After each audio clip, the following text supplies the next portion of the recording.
everybody. Welcome back to Cloud Wars Live. This is the podcast where we're exploring the digital revolution, the extraordinary things happening in the world today, and talking to some of the business leaders who are helping to drive those remarkable changes. We're delighted to have with us today Thomas Saueressig, who is the SAP's head of product engineering. He's been with the company a number of years and now is one of the key people creating their products and services, tying those into the digital future. Thomas, welcome. It's a pleasure to see you. Hey, absolutely. Pleasure is on my side. Thank you. Well, Thomas, wow, what a time to be a senior executive at a software company, right? With things going into the world and everybody saying, well, if there's going to be a way out of this, it's got to be through technology. So, Thomas, you've always have so many interesting conversations with customers. I wonder if we could just start there. What are you hearing from them about, what's top of mind? No, as you mentioned, these days are so exciting because we have a combination of a multitude of crises which we need to master. We still have the pandemic, which is still ongoing. We have a war in Ukraine. We have supply chain topics around the world. We have resource constraints. All of that happening in the same time. And that all the business leaders I talk to, like also this week in the Hannover Fair, the largest industrial fair in the planet, everybody is basically talking about three things which we need to master. First is the business model transformation, business transformation companies need to do. And for sure, digital transformation is part of that as a matter of fact. The second topic is actually around supply chain resiliency. This is on top of mind based on all the uncertainties which we face. And last but not least, we need to tackle the largest crisis of humanity, which is the climate change. So sustainability is center stage on top of mind. So these are the three topics which is on top of mind of our customers. And they exactly, as you laid out, technology and software can help to maneuver through these times. And as I sometimes say, we talked so much about new normal and we connected it with remote work and work from home. Actually, the new normal is about constant crisis management. That's the normal we need to face and you need to be prepared. And that's the reason why an agile enterprise architecture, the right setup to do that is super essential. And that's where for sure software is a key ingredient to succeed in this regards. Well, I think it was the ancient Chinese saying, Thomas, right, that may you live in interesting times. And some people said that is meant as a curse, that, change will just be incessant and we're not going to have time to get used to things. But it sounds a little bit like that's what you've been hearing. Yeah, and I think for sure, crises are always a moment where you can reflect on your business operations and take the decisive decisions actually for the future. And quite frankly, also to differentiate in the market, also compared to your competitors. But it requires decisive moves and decisions and to be able to act in an agile fashion. And if you think about the three items, if you think about business model transformation, where the entire world is going to services, to subscriptions, usage-based billings and the likes, and you need it because your customers are actually asking and demanding, then you need to be able to react to those customer requirements in an agile fashion. And that's exactly where, again, integrated processes from the quotation down to the cash part, quote to cash, to facilitate those processes are essential in the end of the day. And that's exactly where we, with our ambition to deliver this intelligent, sustainable enterprise, is a key aspect. And that's what we brought together with our innovation portfolio this year. But for sure, it doesn't stop there. Let's think about all the supply chain issues which we face these days. And there you clearly see how important it is that we actually have a view on the connected, networked world, what we have. And that's exactly where, with our SAP Business Network, where we bring together more than 5 million trading partners to be able to, first of all, foremost have the right transparency about all of your supply chain, but quite frankly, then also to react. I want to give you pragmatic examples. As of today, 1/5 of all the ships in the world are in a pause. So we have actually a situation that, again, 1/5 of the ships are standing in front of the harbors and cannot move, which absolutely causes a disruption. Now what is important for our customers, and that's where we help with our software, they want to know exactly what components of the products are on which ship, that they know which should be in a production site for the production of the good, and fundamentally, what's the customer order, which customer is touched by this delay, that they can turn this over to proactively call the customer, give him the explanation about the delay, but also perhaps gives him an alternative with regards to when he can deliver it in the right quality, or based on this transparency, be able to exchange the supplier and to change perhaps the production side in order to produce the good in the moment of time. So connecting the supply chain transparency actually customer outcomes actually in this regards. And therefore, sure, also in times of scarcity, you also need to be in a position where you say, perhaps you want to prioritize some customer orders. On the one hand side, perhaps based on sustainability, but also perhaps on profit and margin optimization, because some orders will have a higher margin profile than others. And if you have a scarcity of chips, for instance, you need to optimize that. And especially in high inflation times, in high uncertain times, the focus on those aspects are more important than ever. And to have this visibility, then you need to see how this SAP network is connected with our solution portfolio, with the ERP system, to make these calls, to have these decisive calls to stay ahead of the curve. And as I mentioned, it changed the customer outcome in this regards for the better, and with that differentiate on a longer period of time. And then last but not least, if you think about sustainability, we all know that actually the factor 11 higher in the supply chain, the carbon footprint, than in the own operations, which means if you really want to actively change the carbon footprint and we want to get to a net zero world in the years to come, then we need to tackle supply chain complexity. And that's also where we need to get through the entire chain of the supply chain to all the tiers to connect it, to be able to actively manage and optimize the supply chain. This is a foundational topic to optimize for sustainability. And then also here, if you think about it, we have so many connecting parties in the world producing stuff. And there, for one company, it's a waste. It's an output of the production. But for another company, it can be the input.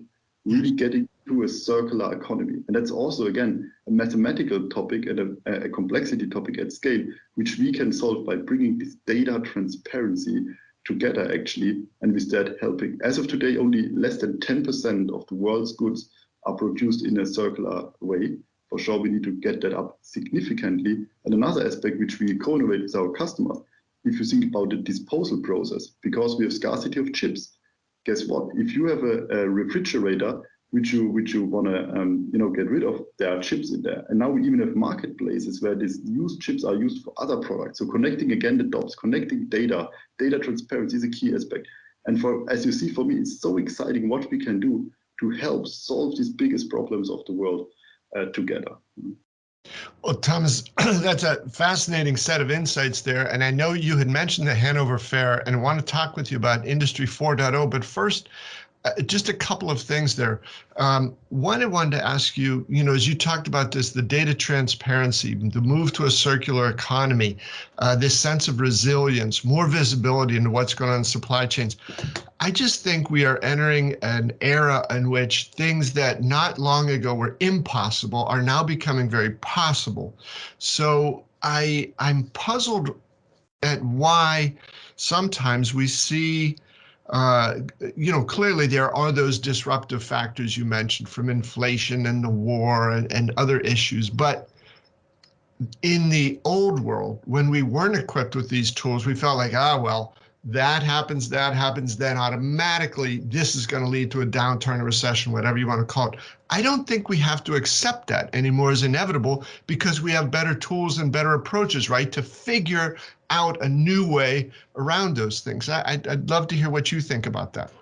I fully agree. And what you see actually also, that's a change what we see these days. It's a different mindset of collaboration between companies. Yeah. A really open mindset with regards to ecosystems where you live in partnerships.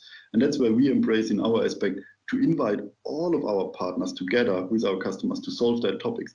Think about Catena X, which is an automotive industry network, where all the automotive OEMs, all their suppliers coming together, also with our partners like Siemens, Bosch, and the others, where basically we create this transparency, this trusted data exchange to solve those business problems. So this openness, this partner, this collaboration is key. And we did a tremendous progress on that one. To give you some examples, we now have an international data twin association, really talking about that we can have for every good in this planet, an aligned data model, how this digital twin looks like, which we can use along this for this data exchange. So standards which we said that people can integrate and interoperate between the companies is essential. And that solves a lot because we need to act in real time, exactly to your point. So the standard setting was an important aspect.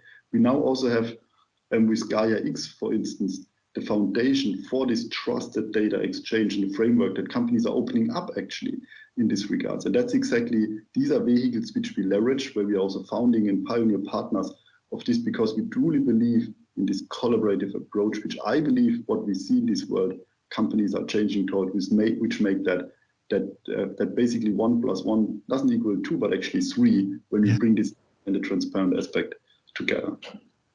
And Thomas, the other thing that I wanted to ask about, and it's related to that, but it's not so much, across network and collaborative, although, to some extent it is. But at Sapphire, your colleague Julia White gave a great example of the Trilogy Jeans company, right? And whereas before the technology that was available said, okay, to execute this great promotion for our new pair of jeans, we'll work on this to get our supply chain right. And then separately over here, we'll try to stimulate demand in the market. But those two things were never connected. And Julia described a new model in which those are synchronized very tightly, delivering better outcomes, and I think in some ways less waste, much better experience for customers, and a better outcome for the fictitious Trilogy Jeans company. So I just think, again, Thomas, what you talked about of mindset, there are new ways, there are better approaches, there are just smarter, more intelligent, more productive ways of doing things today. And I just think that's such a promising opportunity for SAP and others to be able to bring together that supply chain and demand chain into a unified view. No, exactly. And this is also, again, demand supply is certainly a key aspect, and that's in a network world. And that's the reason why the network planning needs to be integrated to the production planning and actually execution piece of it, that you have this connection. We call that synchronized planning. And this is one of these differentiating capabilities where I believe companies actually need to have this visibility planning, but in the end of the day, it's about what really happens. So the integration to the real execution in the shop floor itself, actually. And that's a key aspect where, as you mentioned, also in the Hanover fair, this was one of the key topics, like how Industry 4.0 can help companies on all of these challenges, because this is a key aspect. So, Thomas, what did you hear there? Because I know that's we tend to sometimes attach these things like 2.0, 3.0, 4.0. Is 4.0 significant, and why is it significant? I think Industry 4.0 will be the foundation for the success of all of these companies in the future. And that's actually in Hannover Messe, which is the largest industrial fair in the planet, where all of the countries come together. This is a common denominator. And the interesting piece to just define it a little bit, because sometimes Industry 4.0, as you mentioned, it's a nice term, but what is actually behind it? So actually 3 things. The one thing is, if you think about the vertical integration, if you think about digital factories, where you have the connection from the sensor data, from the machine data, which you can use up to the business application layer to really have this vertical integration and fundamentally be able to run a fully digital factory and optimize, for instance, quality processes and because you have this real-time data from the machine, do a quality management with, for instance, visual inspection using AI along the entire process to ensure that you actually don't create a product in the end where you already in the middle of the process recognize that the quality will not be sufficient and it will be waste. That can be avoided, and with that significant value can be generated in the end of the day.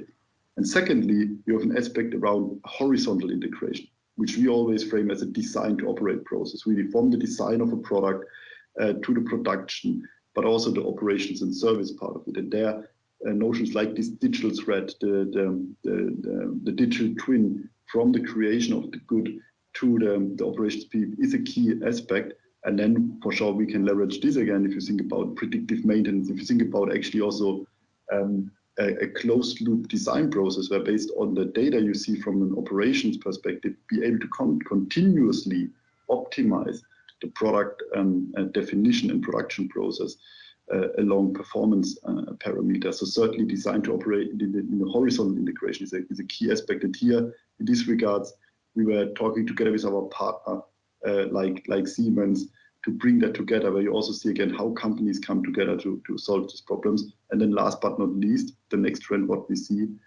is industry networks as part of Industry 4.0, based on the standards which we set together, like the IDTA, like the Open Industry 4.0 Alliance, like with GaiaX as a foundation to establish industry networks.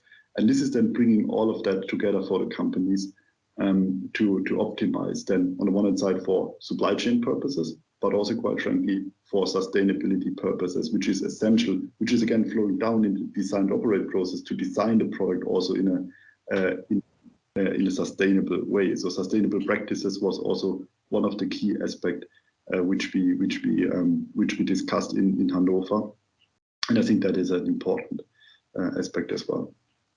Well, Thomas, again, it's remarkable to think about that. It's almost been like the stuff of science fiction for a while, but now it's becoming very, very real. And I know at Sapphire a couple of weeks ago, and it was just unfortunate that you couldn't be there. We're sorry, but I think all of your colleagues, Christian in particular, seem to be really hitting hard on this point of we are past that time when business leaders had to make a choice. I can be more productive and more financially successful, or I can dabble or delve into some of these sustainability issues. He said they don't have to be mutually exclusive anymore. And some of what you just described clearly is pointing out to that. When you interconnect all the different steps of things, apply that intelligence along the way, you can get some remarkable outcomes. So I'd love to hear your thoughts about getting beyond that point where it's a trade-off, one or the other. Yeah, I think it's absolutely spot on. This is not a trade-off. I mean, we need to understand that actually also a sustainability strategy is not a separate thing. It should be actually part of the business strategy, of the company strategy itself. And that's also something which I think is very obvious in the market that we see that. And if you think about sustainability, actually, if you think about the various stakeholders, I mean, governments increase the regulations anyway for companies, what we see. But you also see investment companies and asset management companies who only invest into companies with a net zero target, for instance.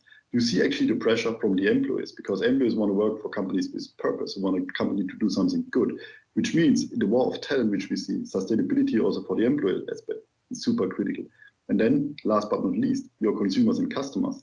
There's a huge pressure actually from customers and consumers to actually consume sustainable products and goods. And quite frankly, they're also open to pay even a higher uplift for this goods, quite frankly. So the pressure is high, and sustainability is actually a differentiator compared to your competitor, and that's driving a positive profit outcome as well. But what we also recognize now, and that's also more a macro topic, that actually you see the energy transition to renewable energies is actually also a security advantage if you think about the current struggles which we learn by the course.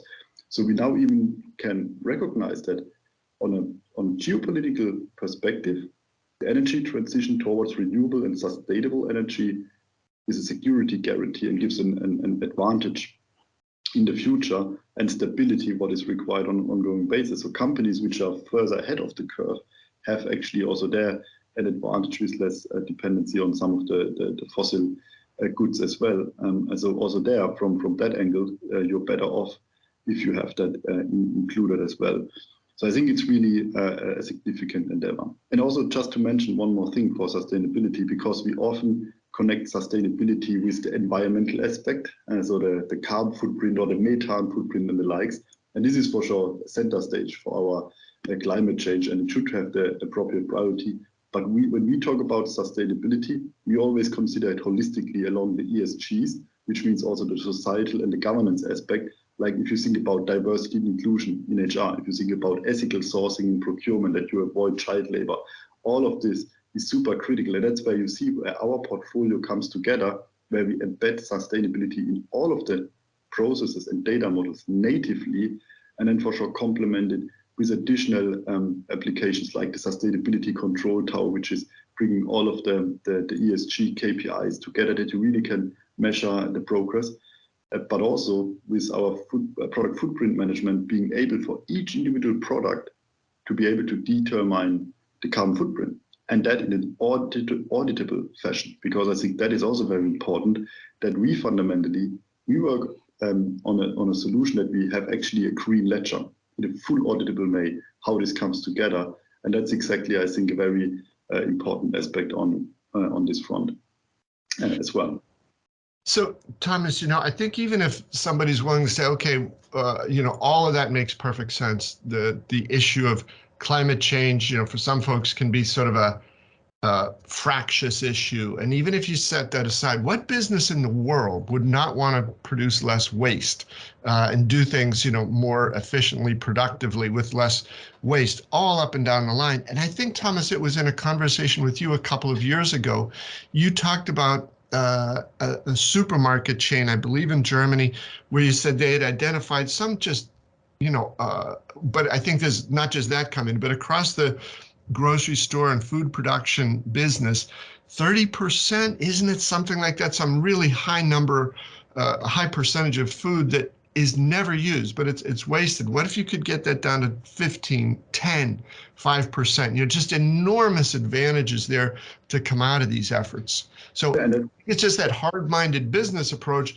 If somebody says, well, I can have profitability or sustainability, it's just not, that is not the case. It doesn't have to be either or. Yeah, that's actually a good example what you bring here. I'm glad to bring it up. Like that is especially relevant for fresh good items, like for fresh salad and all of that stuff, which fundamentally, if you don't buy it within the day or the next day, it basically you cannot sell it anymore. And that's the reason why we, for instance, co-innovated with this company actually a dynamic pricing with leveraging artificial intelligence to optimize intra-day, intra-hour, how should be the stock of this fresh good be reduced, and if not, automatically reduce the prices, because it's better to sell it cheap than to throw it away. And that's a multi-million saving, and quite frankly, you also do something good with it, because it's actually the worst thing what we can do, considering all the poverty in the world and the people with hunger, if we throw food away. So that's also really the right thing to do, not from a monetary perspective, from a humanity perspective, actually. Yes. And we can do leveraging AI, dynamic pricing, and recognizing all of these patterns. And these are just things where you see how technology can help in this regards to optimize for both, for sustainability in this aspect, but also improving with that automatically the profit as well. So I think it's actually a good point. Even this co-innovation customer even forgot that example, but it's actually spot on, Bob. Fully with you. Well, Thomas, thanks so much for your time today and sharing these experiences that, from Hanover Fair 4.0 and all the other things you pulled together. It's a fascinating view right now, so really appreciated the chance to hear from you. Thank you so much, Bob, and wish you a wonderful day. Thank you.